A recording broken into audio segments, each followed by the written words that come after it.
language that blind can see and deaf can hear. Assalamu alaikum and very good evening to all of you. Today, I'm here to talk about few lines on topic kindness. Please listen me carefully. In Islam, kindness goes beyond mere charity or generosity.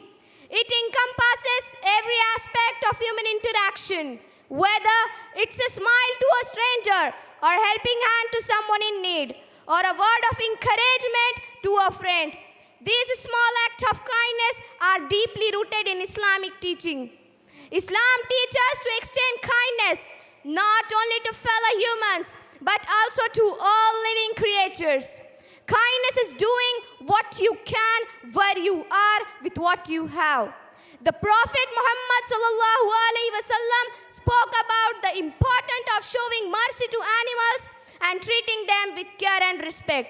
Even Allah subhanahu wa ta'ala says in Quran, وَقُلُّ لِنَحْسِ حُسْنًا, translate as, speak good to people. I conclude my speech with one thought. Kindness is having the ability to speak with love, listen with patience, and act with compassion.